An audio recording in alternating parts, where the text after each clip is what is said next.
Good morning everyone. আজি ৰাতিপুৱা আৰম্ভণি এনেকৈ ককা আহিলে ঘৰলৈ, লগতে দুজন হাজিৰা কৰা মানুহ লৈ আহিছে। এয়া হৈছে বাবুল নানা, আমাৰ ঘৰত বহুত আগৰ পৰা কাম কৰি আহিছে। ককাৰ বাৰীখন দেখিছে নহয়, একদম হাবি জংঘলেৰে ভৰ্তি হৈছে কাৰণে মানুহ আনি চফা কৰিব লগা হৈছে।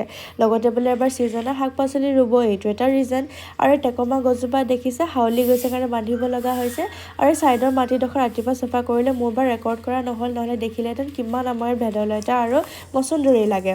আৰু ময়ো এপল কাটিব ধৰিলোঁ, কাৰণ ককাই বোলে এপল খায় আৰু ককাই গোটাকৈ খাব নোৱাৰে, কাৰণ বয়সৰ লগত দাঁতৰ ইছ্যু, সেইকাৰণে মই পিচিব লগা হৈছে। পিছোতে যাতে টেষ্টটো আহক সেইকাৰণে মই অলপ ব্লেক চল্টটো দি দিছোঁ। আৰু ককাক মই যে মিড নুন স্নেক হিচাপে দিছোঁ, কাৰণ ভাত বনাবলৈ অলপ টাইম আছে আৰু ভোক নালাগক যাতে, সেইকাৰণে দি দিছোঁ। আৰু হাজিৰা কৰা মানুহকেইজনকো মই চাহ পানী দিলোঁ, তেওঁলোকেও অলপ জিৰাইছে, কাৰণ বহুত ৰাতিপুৱাৰ পৰা তেওঁলোক কাম কৰি আছে। এয়া হৈছে দুটা কুন্দুলি, অকল দুটা কুন্দুলিয়ে লাগিলে, কালাৰকেইটা বহুত কিউট নহয়নে? আৰু এয়া হৈছে জলকীয়া গছজোপা, বাপৰে কিমান যে জ্বলা, একদম আচাৰ বনাবলৈ বহুত ভাল। আৰু এই মানুহকেইজনো কামত আৰম্ভণি কৰিলে, কাৰণ দিনটোৰ ভিতৰত কাম খতম কৰিব লাগিব। আমাৰ ককাই ছুপাৰভাইজ কৰি আছে তেওঁলোকক। আৰু ককাই দুটা পুলি আনিলে, মোৰ কিন্তু নামটো একেবাৰে মনত নাই, হ'লেও কৈছিলে।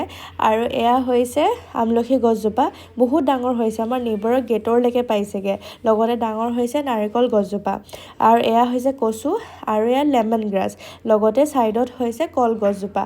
তাৰপিছত দেখাইছোঁ আমৰ গছজোপা। আমৰ গছজোপা ডাঙৰহে হৈছে, কিন্তু আম একেবাৰে লগা নাই। আৰু এই তামোল পাণৰ গছ, পাণকেইটা কিন্তু একেবাৰে মৰি গৈছে, কাৰণ লতা বগাইছে। আৰু এয়া হৈছে নেমুৰ গছ, নেমু কিন্তু আমাৰ ছিজনত ইমানেই ভাল ডাঙৰ ৰসাল হয়। আৰু এয়া বগৰী গছজোপা, বহুত মিঠা হয় দেই খাবলৈ, ঘৰত লগোৱা বস্তুবোৰ সঁচাকৈ বহুত ভাল হয় খাবলৈ। আৰু ককাই লগতে বাৰীখনত বহুত ধৰণৰ বস্তু ৰুইছিলে, নিম আৰু পনিয়ল বহুত ইত্যাদি। আৰু এয়া ককাক মই সময়মতে ভাত খাবলৈ দিলোঁ, আৰু হাজিৰা কৰা মানুহকেইজনকো ভাত দিলোঁ খাবলৈ।